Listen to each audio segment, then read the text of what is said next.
Sir ಹೇಳಿ sir, ಈಗ ನಾಳೆ ರಾಜ್ಯಪಾಲರು ಬರ್ತಾರಂತ ಸರ್. ಈಗ ಎಲ್ಲ ಅವ್ರ ಹತ್ರ ಮುಖ್ಯಮಂತ್ರಿಗಳು ಕಾನೂನು ಸಚಿವರು ಜೊತೆ ಚರ್ಚೆ ಮಾಡಿರುವಂಥದ್ದನ್ನು ಮಾನ್ಯ ರಾಜ್ಯಪಾಲರಿಗೆ ಗಮನಕ್ಕೆ ತರುವಂಥ ಕೆಲಸ ನಾಳೆ ಬೆಳಿಗ್ಗೆ 11 ಗಂಟೆಗೆ ಅಧಿವೇಶನಕ್ಕೆ ಬನ್ನಿ. ನಾಳೆ ಅವ್ರನ್ನ ಬಂದು ಇಲ್ಲಿಂದ ಜಂಟಿ ಅಧಿವೇಶನಕ್ಕೆ ಕರ್ಕೊಂಡು ಹೋಗಲಿಕ್ಕೆ ನಾಳೆ ಬೆಳಿಗ್ಗೆ 10 ಗಂಟೆ 15 ನಿಮಿಷಕ್ಕೆ ಇಲ್ಲಿ ರಾಜಭವನಕ್ಕೆ ಬರ್ತೀನಿ. ಅವ್ರು ನಮ್ಮ ಜೊತೆ ಬರ್ತಾರೆ ಅಂತ ಹೇಳುವಂಥ ವಿಶ್ವಾಸ.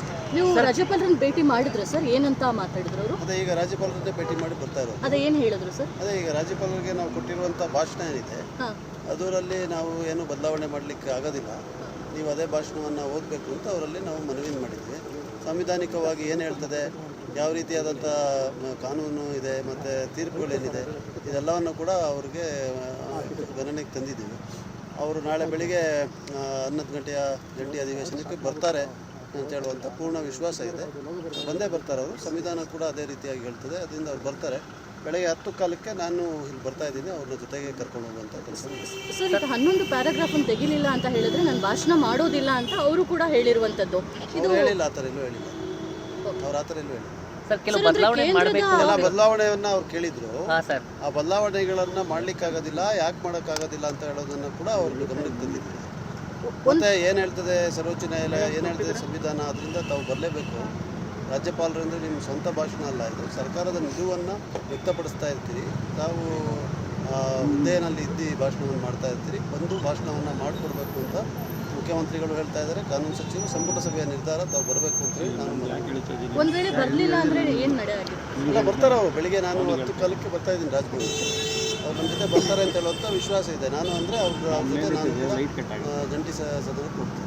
ಸರ್, ಕೇಂದ್ರದ ವಿಚಾರವನ್ನ ಭಾಷಣದಲ್ಲಿ ಹೇಳಿಸುವಂಥದ್ದು ಕೂಡ ಸಂವಿಧಾನ ಅಲ್ಲ ಅನ್ನೋದು ಅಶೋಕ್ ಅವರ ಮಾತು. ಸಂವಿಧಾನದ ಪಾಠ ಹೇಳ್ಕೊಡ್ಬೇಕಾಗಿಲ್ಲ ಕಾಂಗ್ರೆಸ್ ಅವರು. ಸಂವಿಧಾನದ ಬಗ್ಗೆ ದಯವಿಟ್ಟು ಬಿಜೆಪಿ ಅವ್ರನ್ನ ಕೇಳೋದು. ಸಂವಿಧಾನಕ್ಕೂ ಬಿಜೆಪಿ ಅವ್ರಿಗೆ ಏನು ಸಂಬಂಧ ಇದೆ? ಸಂವಿಧಾನ ತಿದ್ದಬೇಕು ಅಂತ ಇರೋರು ಬಿಜೆಪಿನವರು. ಸಂವಿಧಾನ ಒಪ್ಪಿದ್ದಾರೆ ಯಾವತ್ತಾರ ಅವರು? ಸಂವಿಧಾನದ ವಿರೋಧಿಗಳವರು. ಸುಮ್ಮನೆ ಅವ್ರು ಹೇಳೋದನ್ನ ಕೇಳಬೇಡಿ. ಈಗ ವಿಚಾರ ಏನು ಅಂತ ಹೇಳಿದ್ರೆ, ನಾವು ಭಾಷಣವನ್ನು ಏನು ರಾಜ್ಯ ಸರ್ಕಾರ ತಯಾರು ಮಾಡಿದೆ ಸಂಪುಟ ಸಭೆ, ಅದನ್ನು ಸಾಧಾರಣವಾಗಿ ರಾಜ್ಯಪಾಲರು ಓದೋದೇ ಕಾನೂನು, ಅದೇ ಸಂವಿಧಾನ, ಅದೇ ಪದ್ಧತಿ, ಅದನ್ನು ಮಾಡ್ತಾರೆ ರಾಜ್ಯಪಾಲರು. ಸರ್, ಆದರೆ ಕೇಂದ್ರದ ಕೆಲವೊಂದು ವಿಚಾರಗಳನ್ನ ಕಾನೂನಾತ್ಮಕವಾಗಿ ನೀವು ಸರ್ ಹಾಗಾದ್ರೆ ನಾಳೆ ಬರ್ತಾರೆ ಬಂದೇ ಬರ್ತಾರೆ ಸರ್, ಕಾನ್ಫಿಡೆಂಟ್ ಇದೆ. ಓಕೆ ಸರ್ ಹೇಳಿ ಸರ್, ಈಗ ನಾಳೆ ರಾಜ್ಯಪಾಲರು ಬರ್ತಾರಂತ ಸರ್. ಈಗ ಎಲ್ಲ ಅವ್ರ ಹತ್ರ ಮುಖ್ಯಮಂತ್ರಿಗಳು ಕಾನೂನು ಸಚಿವರು ಜೊತೆ ಚರ್ಚೆ ಮಾಡಿರುವಂಥದ್ದನ್ನು ಮಾನ್ಯ ರಾಜ್ಯಪಾಲರಿಗೆ ಗಮನಕ್ಕೆ ತರುವಂಥ ಕೆಲಸ. ನಾಳೆ ಬೆಳಿಗ್ಗೆ 11 ಗಂಟೆಗೆ ಅಧಿವೇಶನಕ್ಕೆ ಬನ್ನಿ. ನಾಳೆ ಅವ್ರನ್ನ ಬಂದು ಇಲ್ಲಿಂದ ಜಂಟಿ ಅಧಿವೇಶನಕ್ಕೆ ಕರ್ಕೊಂಡು ಹೋಗಲಿಕ್ಕೆ ನಾಳೆ ಬೆಳಿಗ್ಗೆ 10 ಗಂಟೆ 15 ನಿಮಿಷಕ್ಕೆ ಇಲ್ಲಿ ರಾಜಭವನಕ್ಕೆ ಬರ್ತೀನಿ. ಅವ್ರು ನಮ್ಮ ಜೊತೆ ಬರ್ತಾರೆ ಅಂತ ಹೇಳುವಂಥ ವಿಶ್ವಾಸ.